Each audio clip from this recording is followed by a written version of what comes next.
It feels like Groundhog Day over and over again, the same memories coming up. I'm not overwhelmed. There's my new neural pathway. For some people, it's a panic attack. For other people, it's they dissociate. I hear too many stories of the wrong kind of therapy, people being blamed in their therapy. Its impact is felt in the body. It's stored in the body. We don't just keep banging on and hoping it's going to get better. Hello everybody, I'm Catriona Morten. I'm a sensory-motor psychotherapist. And today I'd like to talk to you in a bit more depth about why just talking about trauma isn't effective. But before I jump into that, if you're enjoying these videos, then please give us a like and subscribe to our channel because it really helps us get this word out to many, many more people. The reason I'm coming back to this subject is because it is so important. And the reason I know it's so important is because I speak to and I've treated over the years many people who have had talking therapy for trauma, and it's re-traumatised them, and it's actually in some instances made them worse. Their triggers are more on the surface, they're more dysregulated. It makes it just normal life really difficult to cope with. Now, talking therapy is brilliant for so many things, helping you get insights into why things are the way they are, how things have impacted on you, and to make some sense over what's happened to us in our past, why we're like this today. But trauma resides in the body. Its impact is felt in the body. It's stored in the body. If we have a trigger, then it means that our nervous system has gone off and there's certain consistent things that will happen. For some people, it's a panic attack. For other people, it's they dissociate. And for other people, they go into a frozen state that they can't move out of. And for those people, they're trapped in terror. It's a horrible place to be. And so we have to be able to work with the body, at least in some capacity.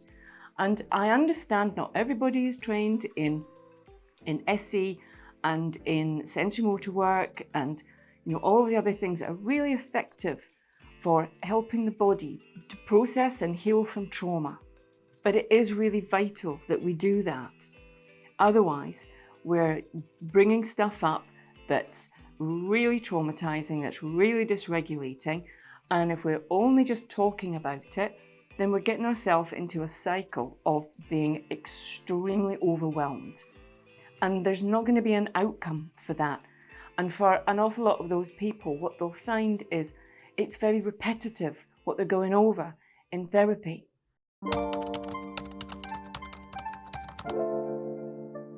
When people go into therapy, on the whole, they're really struggling.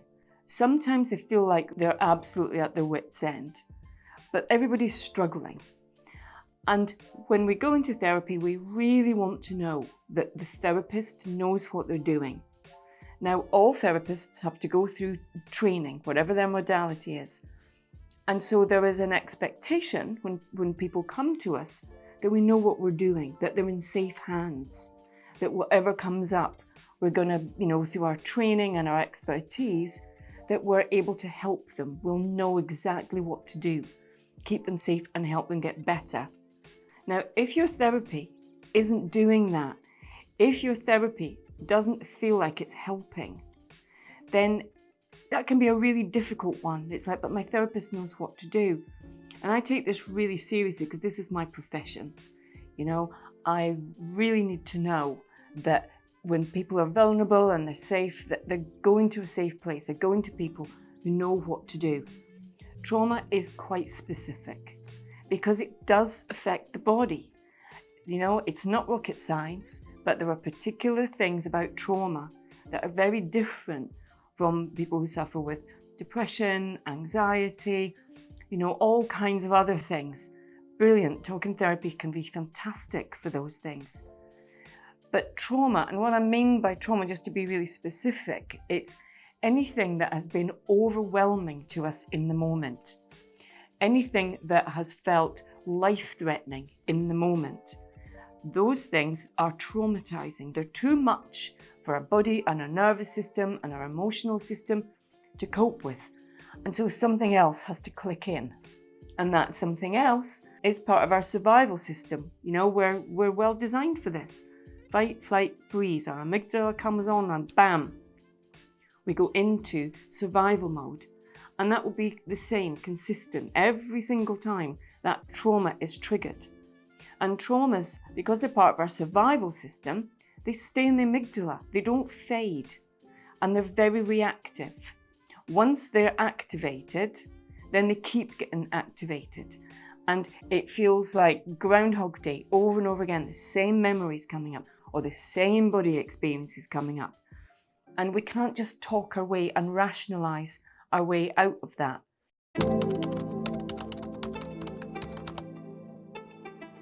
A lot of people do the talking therapy and they do the sense making, and that's brilliant. You know, they've really got a good understanding of why things are the way they are. For those people, that's great. And, you know, often their therapist will say, I think you need something slightly different now. Or they'll recognize, I need something different now to actually help the way I'm feeling, the way that this is really impacting on the body. And, you know, when somebody's triggered, you can see it, you can sense it. It's a very physical thing. And a trauma therapist is trained to notice all those things, have an understanding of how the brain and the body works and how these things are showing up.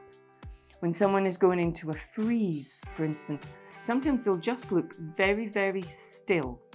They just won't be moving, and it's a physical stillness, but it's an energetic stillness. Everything just goes frozen.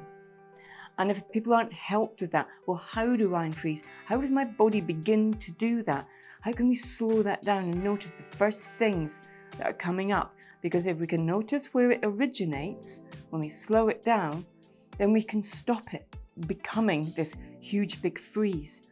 Or if people do, you know, experience regular freezes, they need to know some real surefire ways of getting out of it. And the thing with trauma is it's often looking to complete something. If something has happened to us and we've had to freeze, then we've had no kind of active response. We've not been able to do anything. We've literally been overwhelmed and frozen in time. And often in trauma, when we can help work with that freeze, help it to not just take over the body and shut everything down, then often the experience of what was happening at the time, it's possible to then look at that while being regulated, be able to work out what's needed in order to process that.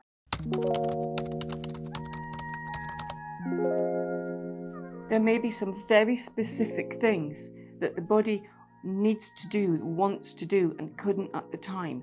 You know, it can be a pushing away of something, or a reaching out for something, or just being able to get up, or, you know, have a boundary, or say something.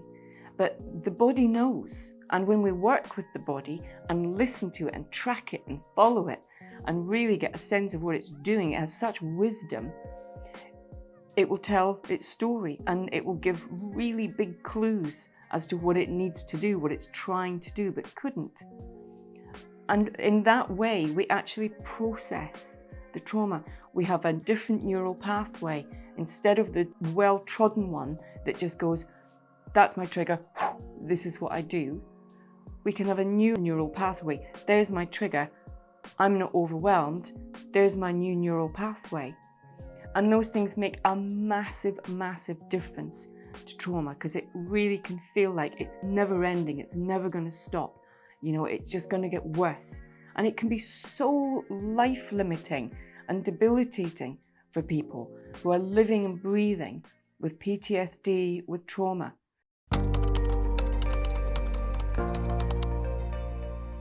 There are two types of trauma, and I actually see the second type more. The type 1, the big T trauma, that there's been a massive life event that's happened and you're traumatized and nothing's the same since, and there's certain things that you can and you can't do. The other one is developmental trauma, and that's when it's been consistent over and over again, starting from a very young age. And it doesn't have to be massively dramatic. And that's why a lot of people go, but I'm not traumatized. Yeah, it wasn't great, but it wasn't that bad. You know, other people have it much worse. If it's affecting you and your nervous system and limiting your life, then that's trauma. It's developmental trauma. And there's tons of things that can be done with that. Loads and loads and loads. But just talking about it isn't going to get to the bottom of that. And also, a lot of the traumas that I see within people are often pre-verbal. They're things that have happened to people before they've been able to form a working narrative, think clearly, you know, tell the story. And so there might be no memory to those things, but the body is triggered because it's really showing up. And it's not something that we can just snap out of and overcome. It will be there all the time. You're going through your life events and your system gets triggered. You carry it with you all the time. You know, it's a really good thing to be able to process, heal, identify, help the body do what it needs to do. And the brilliant thing is, bodies and brains, they know how to heal. They know how to do this, but they need help.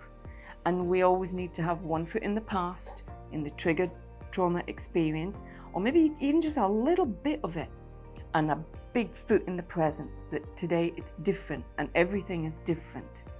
And all the aspects of how the trauma formed, the therapy has to look the polar opposite of that. So yes, it's really important to understand what happened to us, but much more important, how this is impacted and imprinted on your brain and your body. Because when we can do that, then the body will show you what's needed to heal and move on and shift and, you know, have a completely different experience and leave these triggers behind. So you can have a reminder of what happened, but your nervous system's not gone off. Fantastic.